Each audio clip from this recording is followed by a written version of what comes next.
திமுக விசிக இடையிலான முரண்பாடு குறித்து ஒரு வாரத்திற்கு ஒரு தலைப்பு என்ற அடிப்படையில் நாம் விவாதிக்கிறோம். போன வாரமும் விவாதித்தோம், அதற்கு முந்தைய வாரங்கள்லையும் விவாதிக்கப்பட்டது. இப்போது திரு ஆதவ் அர்ஜுன் பேசியிருக்கக்கூடிய துணை முதல்வர் விவகாரம் குறித்து உங்களுடைய கருத்து என்ன? கடந்த ஒரு வாரமாக ஆதவ் அர்ஜுன் முக்கியமான தொலைக்காட்சிகளில், அச்சு ஊடகங்களில், மெயின் ஸ்ட்ரீம் மீடியாவில் வந்து கண்டினியூஸாக இதை பேசிக்கிட்டே இருக்கார். இந்த இஷ்யூவை வந்து ஒரு அலைவாக வச்சுக்கிட்டு இருக்காரு. இன்க்ளூடிங் இன்று ஒலிபரப்பான, இன்று மாலை உங்கள் தொலைக்காட்சியில் புதிய தலைமுறையில் ஒலிபரப்பான அந்த பேட்டி முதற்கொண்டு சொல்லலாம். ஒரு 4 பேட்டிகள் கண்டினியூஸாக எவ்ரி ஆல்டர்னேட்டிவ் டேன்னு கூட நம்ம வச்சுக்கலாம். கண்டினியூஸாக இந்த இஷ்யூவை வந்து ஒரு அலைவாக வச்சுருக்காரு.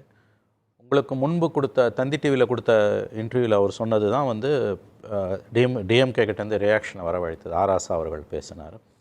அதில் முக்கியமாக அவர் சொல்லும் பொழுது, நான் சம்மரைஸ் பண்ணுறது என்னுடைய அசஸ்மெண்ட்டில் வந்து 4 ஆண்டுகளுக்கு முன்பு சினிமாவில் இருந்து நடித்து கொண்டிருந்தவர்கள் இன்று அரசியலுக்கு வந்தவர்கள் துணை முதலமைச்சராகும்போது 30 ஆண்டுகள் அரசியல் இருக்கக்கூடிய எங்கள் தலைவர் ஆகக்கூடாதான், அது ஒரு பாயிண்ட்டு.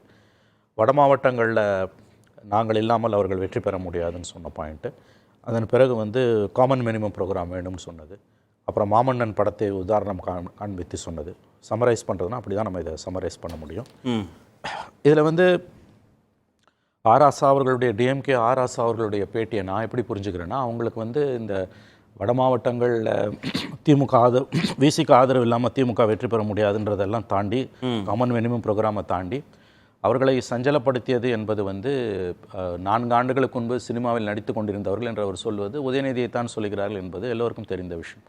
அது வந்து அவங்களுக்கு வந்து ஒரு ரா நர்வ், அதை டச் பண்ணியிருக்கு. இவர் டச் பண்ணது அவங்க அன்ஆன்சர்டாக போக முடியாது.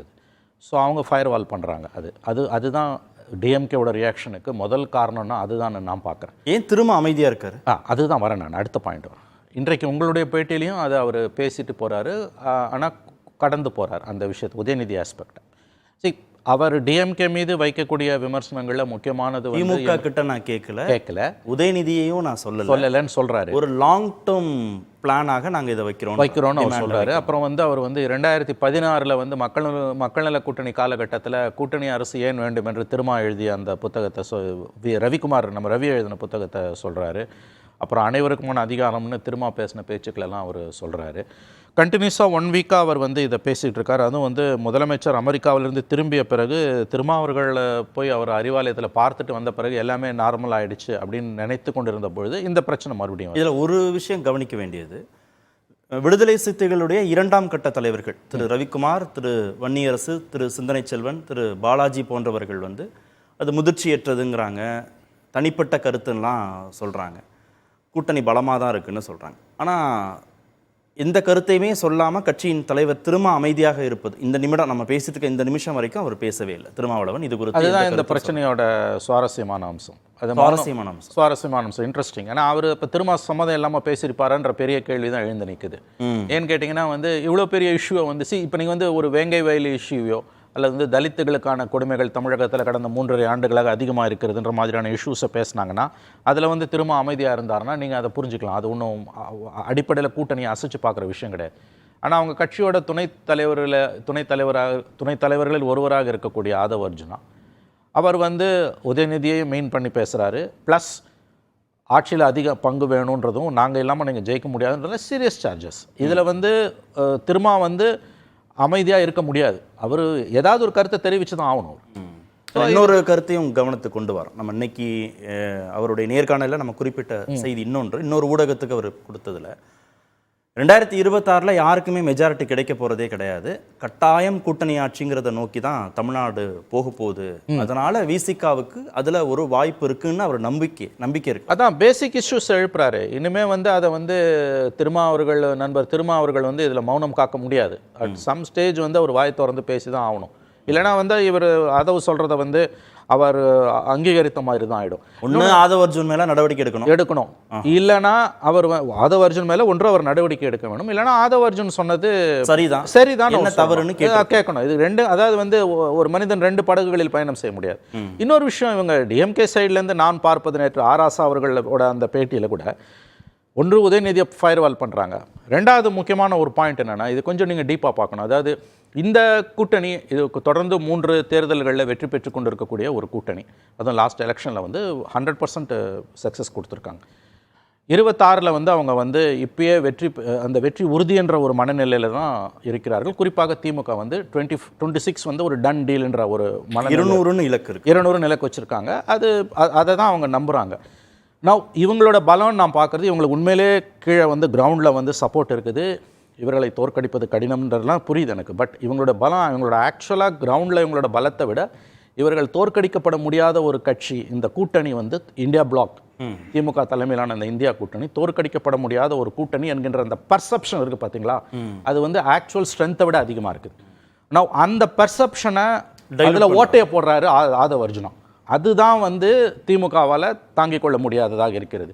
ஏன்னா இந்த மாதிரியான ஒரு பர்செப்ஷன், இந்த மாதிரியான ஒரு நெரேட்டிவ் செட் ஆகிறது அவங்க ஆரம்பத்திலே கிளி எறியணுன்றாங்க. சரி, ஆதவ் அர்ஜுன் பேசுனதுக்கு ராஜா ரியாக்ட் பண்றாருன்றத புரிஞ்சுக்க முடியுது.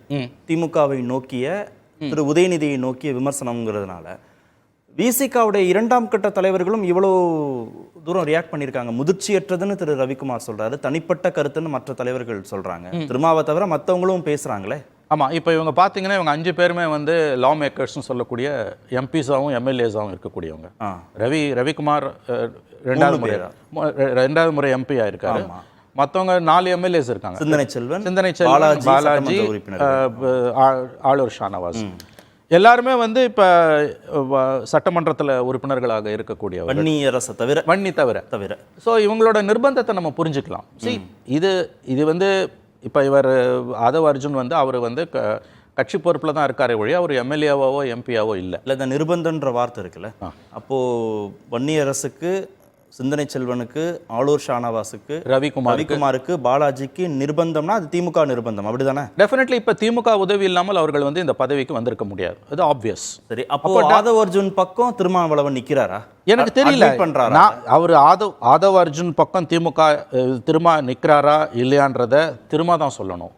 நம்ம பேசுகிறதோட சப்ஜெக்ட் இப்போ நீங்கள் கேட்ட கேள்விக்கான பதில் என்பது இனிமேல் திருமா மௌனம் காக்க முடியாது. இன்னொரு விஷயம் கார்த்திகேயன், நீங்கள் வந்து இந்த கூட்டணிக்குள்ளே இருக்கக்கூடிய கட்சிகளில் வந்து திமுகவுக்கு வந்து இந்த எலெக்ஷன் முடிஞ்ச பிறகு ஜூன் 4க்கு பிறகு இந்த 4 மாத காலத்தில் வந்து அவங்களுக்கான பிரச்சனைன்றது வந்து இந்த ஒரு கட்சிக்கிட்ட தான் வந்துகிட்டு இருக்குது.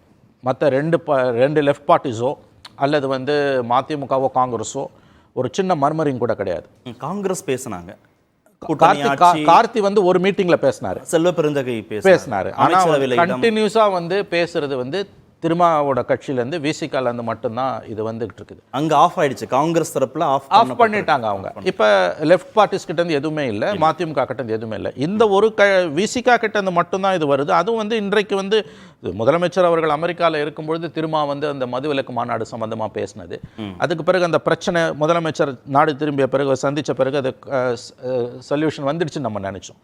பட் அதுக்கு பிறகு இதை கண்டினியூஸாக வந்து, அதாவது திமுகவுக்கு எதிரான கருத்துக்களை விசிகேக்கு உள்ள இருந்து அவர்கள் தலைவர்களை ஒன்று திருமாவோ அல்லது அடுத்த கட்டத்தில் இருக்கக்கூடிய ஆதவ் அர்ஜுன் போன்றவர்களோ வந்து கண்டினியூஸா அலைவா வச்சிருக்காங்கன்றது நம்ம கடந்து போக முடியாத ஒரு நிகழ்வு.